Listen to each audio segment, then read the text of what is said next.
因为呢，这阵子发生了一个小小的幸运事件，所以呢，我们要紧急插播一下，分享一下这一集。1月的时候呢，我们回去台湾投票。半年多以前，我们就已经先买了机票，然后那时候就发现价格上跟每一家航空并没有太大的差异啊。因为一直很想要体验看看星宇航空，最后选择就是搭星宇回台湾。1月11号当天，我们来到了关西机场。这是关西机场整修好之后，我们第一次来，变得非常不一样，店家多很多，精品店也多很多，所以还蛮多时间是可以在那边逛。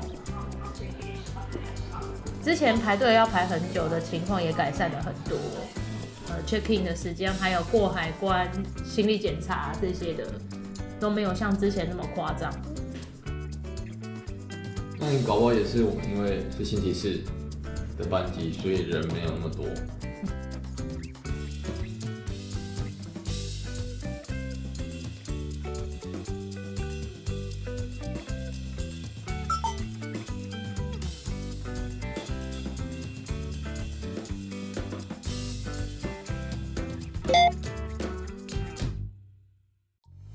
在办理登机手续的时候，我无意间发现，大概2年多前我妹取到的星宇航空的高卡会员还没有过期，我拿到一张可以进贵宾室的邀请函。不是星宇航空直营的贵宾室的情况下，只能会员本身进入那个贵宾室，不能够带人。所以结论就是呢，只有我自己进去贵宾室爽。然后我吃便利商店。他们配合的是那个贵宾室是哪一家？日航的贵宾室，最有名的就是咖喱饭。距离我上次进日航贵宾室已经是1年半以前，所以这次可以吃到超好吃的日航贵宾室咖喱饭，真的让人喜出望外。这个谁讲会讲喜出望外？你这个是要剪进去的。剪进去啊。接着我们就准备要登机了。一进入机舱后，就是星宇航空的班机的设计啊，跟用色上都还蛮有质感的。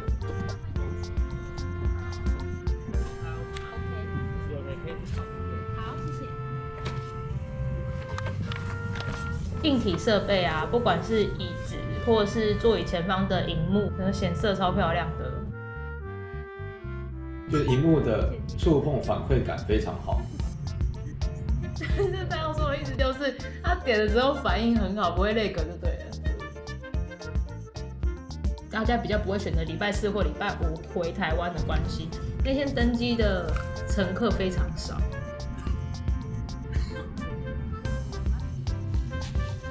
它的盘子我很喜欢。在搭星宇之前，就是有在网络上看过它的安全说明的影片，就是比较走匹克帮，不是匹克帮，比较走皮克斯的路线。那司机看到也觉得蛮不错的，蛮有趣的，跟其他航空公司很不一样。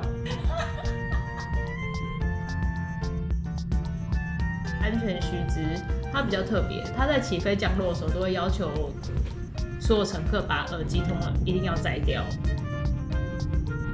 但我其实蛮好奇，为什么起飞降落的时候，其他航空公司都没有要求，只有星宇航空要求？当然应该也是有安全的考量，但他们还蛮确实的说这个部分这样子。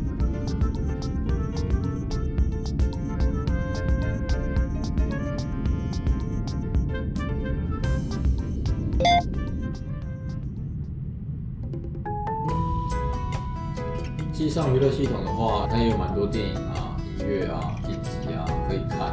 如果有喜欢在飞机上买免税品的话，目录也是透过机上娱乐可以直接看到。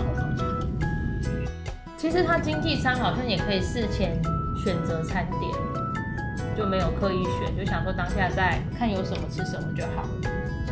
然后当天从大阪回台湾的班机就只有一个主餐的选择，是鸡肉意大利面，味道上还蛮不错的啦。然后鸡肉非常的嫩，很不像是在空飞机上会吃到的鸡肉的品质，它还会有除了饮料以外，它还会另外提供就是浓汤，浓汤我也觉得蛮好喝的。它的餐点我算是几乎全部都吃光光，连它的甜点那个芒果奶酪我都觉得很好吃，整体算是很不错。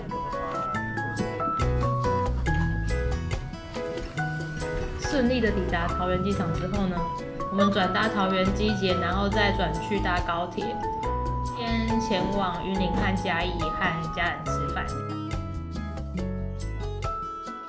然后隔天中午我们要上台北之前，就先去嘉义的唯一一家贵族牛排吃牛排。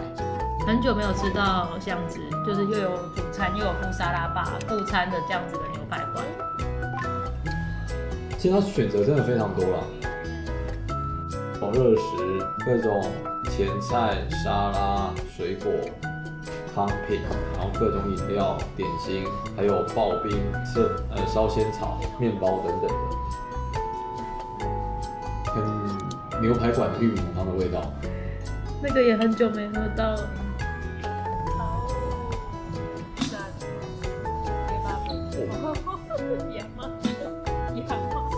在日本很少看到，日本真的没有 Seki House 这种家，但是它不会有这么多的副餐跟沙拉吧，顶多就是饮料吧或者生菜这样子而已。酱其实每个地方也不大一样，他们比较多是 onion 或是 demi glace 那种。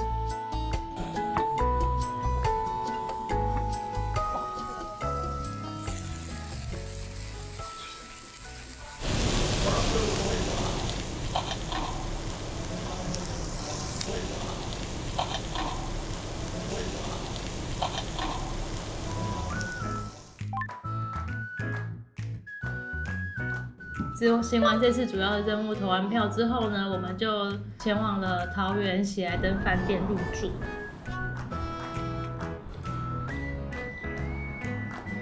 为什么会选这里？因为隔天一早要搭新宇的飞机回日本，然后再加上我有万豪饭店集团的高卡会员，所以就选择机场附近最近的一间万豪系列的饭店。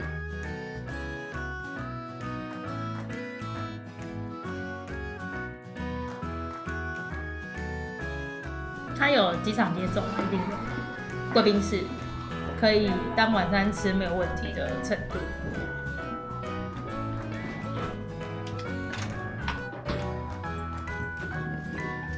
房间我觉得蛮大的，就整体来讲并没有到非常的让人惊艳，但是就以转机过境饭店来讲的话，是还可以接受的。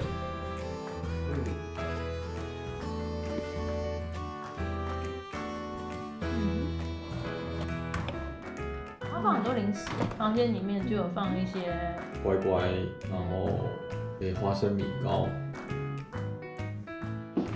房间内有浴缸啊，但是它的浴缸就是比较浅一点。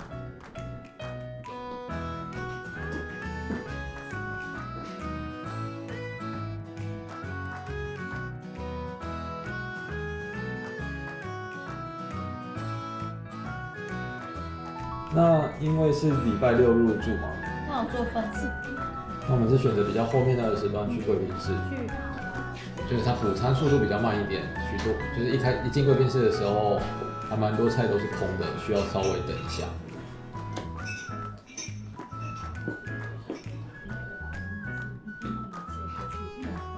但内容上还蛮多的啊，各种肉类啊，牛肉、鸡肉、羊肉、猪肉。我记得有一个辣炒萝卜糕，我还蛮喜欢的。它有一个人参鸡汤，我觉得也非常好喝。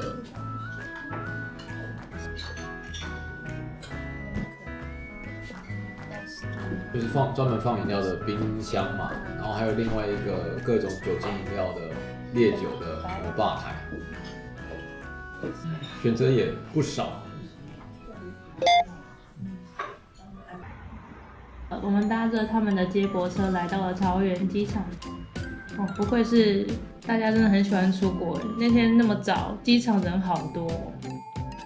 我们来到了星宇航空的柜台这边。突然就是那个柜台人员说，因为当天班机太满了，所以就帮你们升等到商务舱。通常只会是一个人被升，但没有想到这次是2个人都一起被升。因为我没有任何会员，所以我完全是捡到对。然后出关后，因为2个人都是搭商务舱嘛，然后因为有星宇的自家营运的贵宾室体验一下。check in 的当下，他就跟我们讲说，星宇自己的贵宾室其实稍微比较小一点，那他给的贵宾室邀请函其实也可以去隔壁的环亚贵宾室使用。那我们进去的当下的时候，可能今天的贵宾们还不是很多，还有一些空位，所以很幸运的我们就可以直接进去里面。星宇贵宾室最有名就是可以直接吃到富航豆浆。那除了套餐以外，它还有一个小小的自助吧，就有一些生菜啊、水果啊，然后馒头啊，还有一些点心啊、咖啡啊，这些基本的都有。对。饮料选择很多这件事情，觉得还蛮厉害的。像是它的那个冷泡茶，我就印象蛮深刻的，觉得还不错。比较让人意外的是，竟然有皇家礼炮可以喝，还蛮大胆的。比较有特色的就是原味家的冰淇淋，世间台南蛮有名的冰淇淋，但没有想到竟然会是在星宇贵宾室里面吃到。那我们那一天吃到的富航豆浆早餐是豆浆，然后松饼和萝卜酥饼。那除了这个套餐选择以外，其实还有粥的套餐选择和日式拉面。粥还蛮好吃的，早餐吃到会觉得很舒服的粥。星宇的贵宾室空间其实不大，所以也是因为这样，柜台人员才会说有可能会需要等待才有办法进入。我们也算蛮早到的，他一开柜我们就去办。那在贵宾室待了一阵子后，我们就准备搭机，迎接我们第一次的星宇商务舱。迎接我们捡到的这一次星宇商务舱。迎接我们这次捡到的星宇商务舱。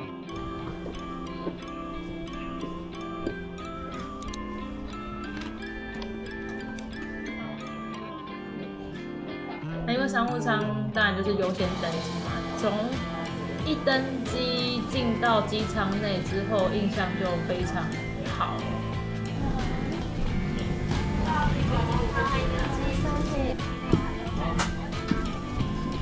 就整体很有设计感，色系让人很舒服。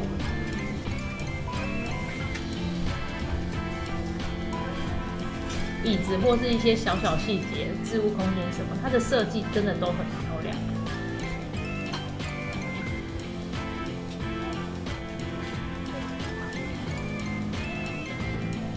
萤幕当然就是比经济舱要大非常多，然后触碰的反应速度也很快。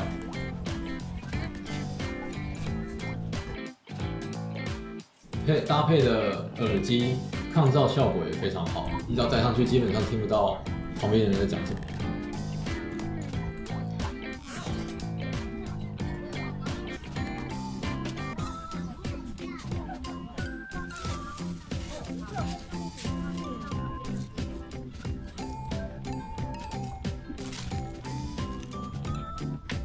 可能是机型的关系，我们搭的这一次，它的置物空间啊，其实只能放小东西，在手边有一个比较小的置物空间。那其他像是包包的话，比较大的后背包什么的，可能都要放到头上的置物柜。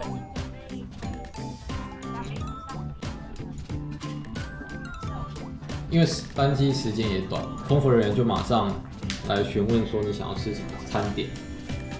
商务舱的主餐选择主要分成2种，一种是亚洲在地料理，然后一种是国际的料理。那国际的料理里面又有2种主餐可以选择，所以其实共有3种选择。安全带除了腰以外，也有一个就是像车子一样是斜的背带部分，就是那个新航也是这样子。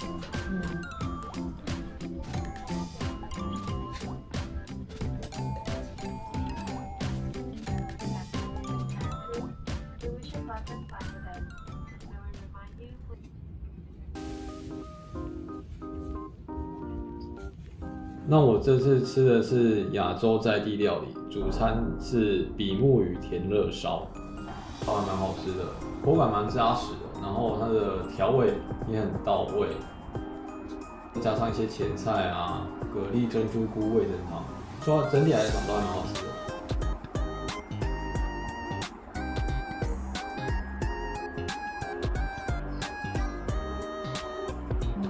我是选国际的，然后主餐是选牛夹吧，我记得。野菇炖纽西兰牛夹，红梨米型面。红梨米型面应该是我这辈子第一次吃的东西，但是我的那个纽西兰炖牛夹，老实说我觉得还好，没有不好吃，但是没有到非常非常惊艳。我心中的第一名我还是留给星航。然后饮料的部分，鲜芋特调，然后还有珍珠鲜奶茶。珍珠鲜奶茶真蛮好喝的。不是随随便便的。一种是湛蓝宇宙，还有一个是星空墨西多，不会有很重的酒味，就是还蛮顺口的。整体来说，体验每个部分我都觉得很棒。但是因为是台北到大阪这段的航程实在是时间太短，所以搭商务舱的时候会觉得有点小赶啊。然后后来查了一下，就是一个人单程的商务舱的价格的话，是大概3万台币。这次搭完就是星宇的商务舱还有经济舱，就星宇航空有很不错的就是设计感。没有搭过星宇的话，我觉得价钱如果还蛮漂亮的话，可以试试看。但是如果你不是很星宇粉的话，看缘分，真的是看缘分，看他以后有没有加入什么联盟。那今天影片就到这里喽。19。